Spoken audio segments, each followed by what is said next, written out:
For babies and toddlers, screens often replace relationship, rhythm, and regulation. Relationship is that back and forth connection between child and caregiver. The smile, the silly sound, the oops, you dropped it, let's pick it up, the peekaboo, the naming, the shared laughter. That's not fluff, that is brain building. Rhythm is that predictable flow of daily life, mealtime, bath time, story time, bedtime. Little rituals teach children, I know what comes next, so I can feel safe. Hello, everybody. This is Carol Maletta. Welcome to the Parenting 411 podcast, where we share information parents need from sources they can trust. Have you ever handed your phone to your baby or your toddler just so you could get through the checkout line, finish dinner, take a call, or simply breathe for a minute? No judgment here. Most parents have had that moment. The baby is fussing, the toddler is melting down, you are tired, and let's face it, the screen works very quickly. The room gets quiet, crisis averted. But today, I want to ask a gentler, deeper question. Screens may calm the moment, but what are they replacing?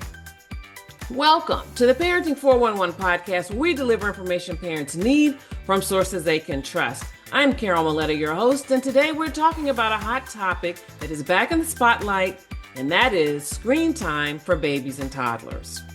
A new UK review from researchers at universities including Leeds, Trinity, Aston, and Loughborough recommends that children under 2 should not receive intentional screen time.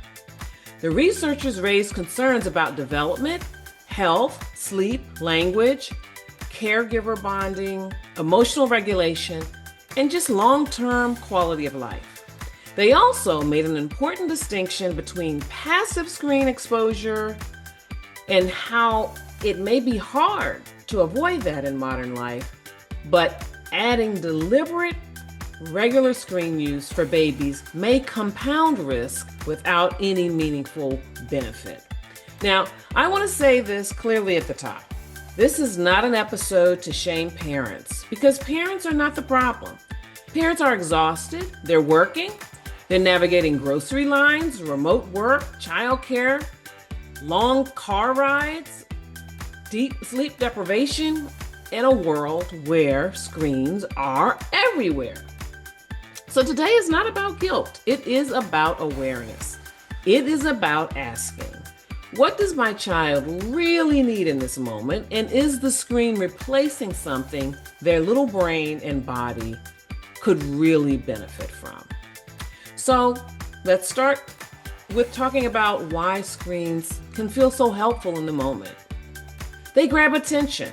They quiet the room. They can distract a child from frustration, boredom, hunger, waiting, or discomfort. And that is exactly why parents reach for them. But babies and toddlers are not just small children. They are in a season of explosive development.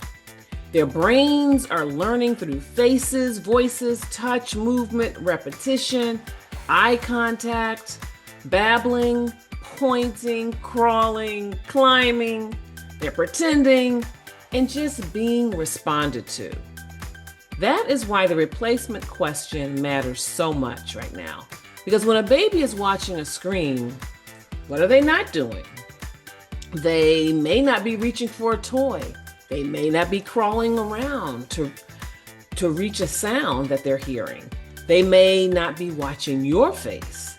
They may not be hearing your voice and hearing their name, hearing you name objects in the room. They may not be practicing how to calm down with the help of a loving adult.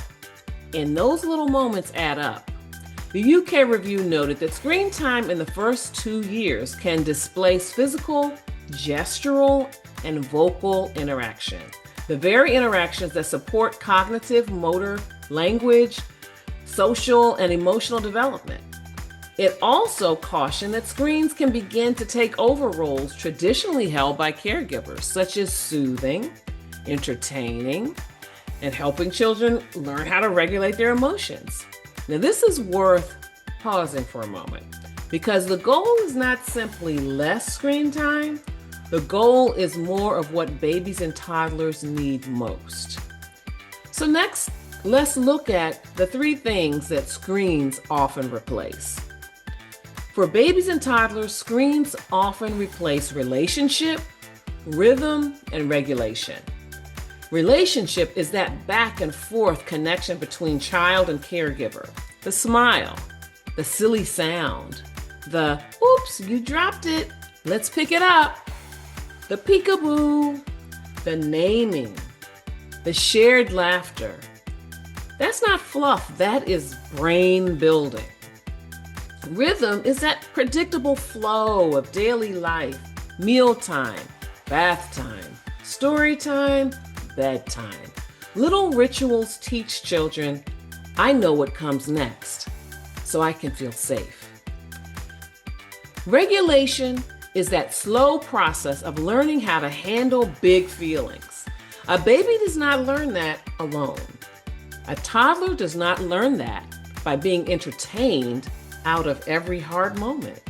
They learn it through co-regulation, through a calm adult helping them move from distress back to connection.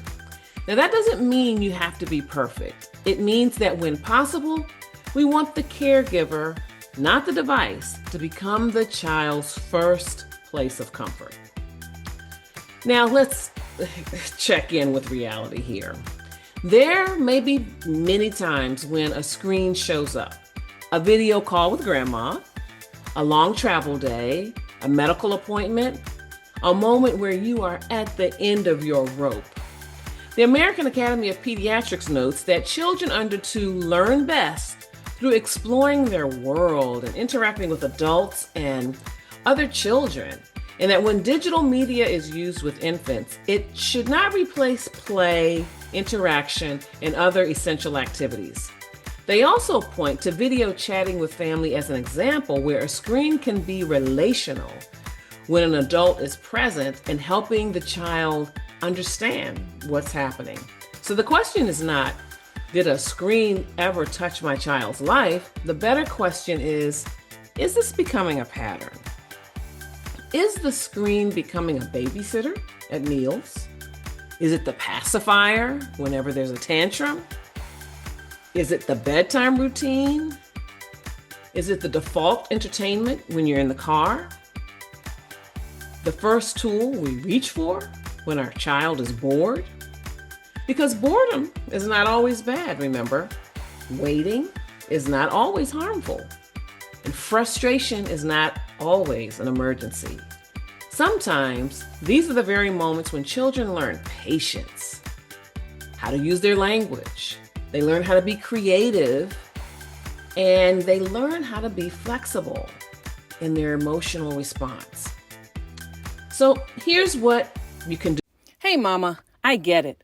I remember those early days of motherhood, feeling totally outnumbered and out of my depth with my twin boys. Mother's Work, Pearls of Wisdom and Gems for My Journey is the book I wish I'd had back then. In my mini motherhood memoir, I share the real, unfiltered moments, from overwhelm to breakthroughs. Along the way, I discovered 7 guideposts that helped me find my footing, and I think they'll do the same for you. And guess what? I'm giving the book away free. Just head to mothersworkthebook.com to grab yours. Just pay shipping and handling, and also get your hands on some wonderful bonuses. You don't have to do this alone. Let's walk this journey together. That's mothersworkthebook.com. Can't wait for you to read it. Do instead. For mealtimes, try making the table a screen-free connection zone. Even with a baby in a high chair, narrate what is happening. You have bananas. Mommy has the rice. Oops, the spoon fell down. Uh-oh. It may feel simple, but the language matters. For errands, create a small waiting bag, a soft book, a teething toy, a little car, a snack container, a scarf, or a set of plastic measuring spoons. These can buy you a few minutes when you need without needing a screen. For meltdowns, try connection before distraction. Like get low down to their level. Use fewer words. You're mad. I see you. I'm here. Then offer a simple next step. First choose, and then outside. Toddlers don't need a lecture in that moment. They just need to know that you're calm and that you're there. For bedtime, protect the wind down. Screens can interfere with sleep routines, and the UK review included sleep disruption among its many concerns. A quiet book, a song, a prayer, a rocking chair, or a predictable phrase can become the signal that the day is ending. And for the moments when you are the one who is overstimulated, pause and ask, what support do I need so the screen does not become my only tool? So that might mean prepping dinner earlier. It might mean asking your partner to take the toddler outside for 10 minutes. It might mean lowering your expectations for what gets done today. It might mean putting your own phone in another room during the bedtime routine. Small shifts like that can really make a difference. And now let's really talk about parents and their own screen use.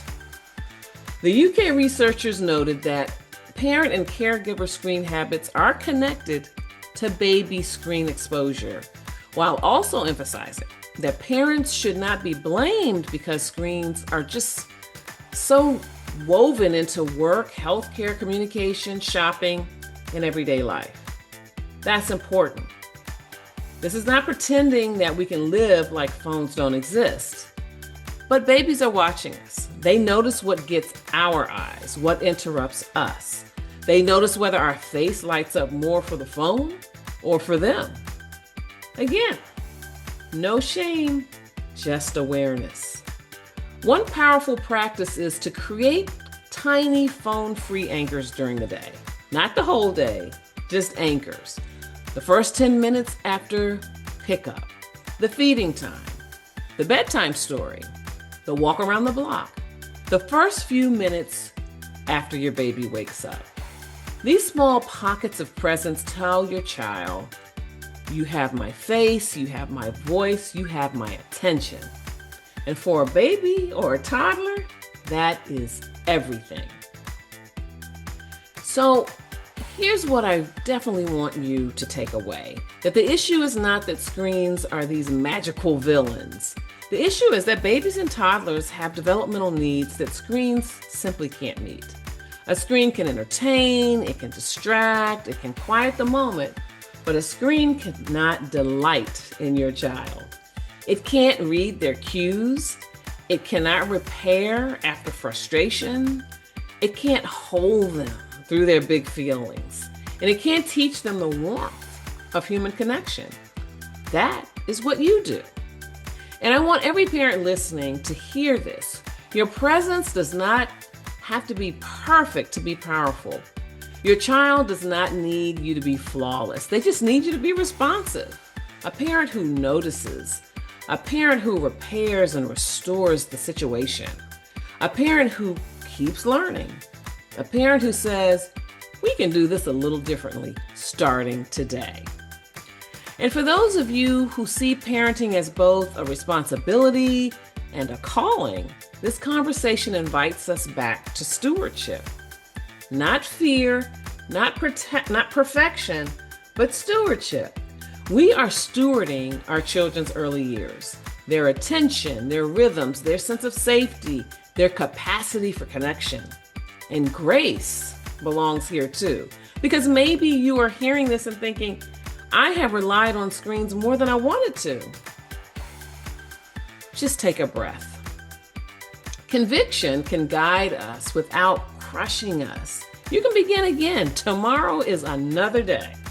You can choose one moment, one routine, one pocket of the day and reclaim it for building connection with your child. So this week, I want to leave you with one question. When I reach for a screen, What might my child be needing instead? It's not a guilt question, it's a guidance question. Maybe they need connection. Maybe they need movement.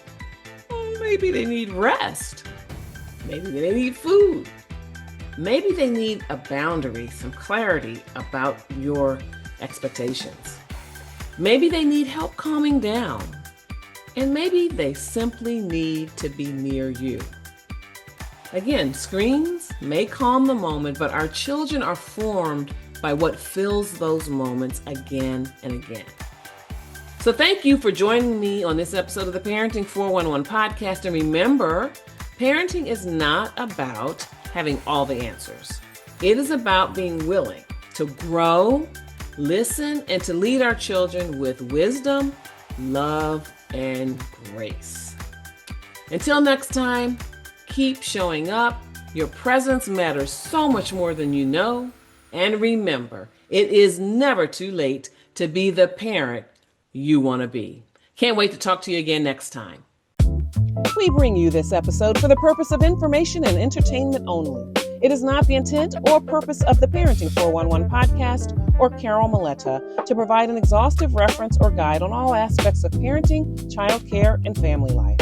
You are strongly encouraged to read all available information, consult medical or other appropriate professionals, and pursue all reasonable means to learn as much as possible about parenting to complement what you gain here, and then tailor the information to meet your individual needs. Yes, parenting is a serious matter, though it is not an exact science.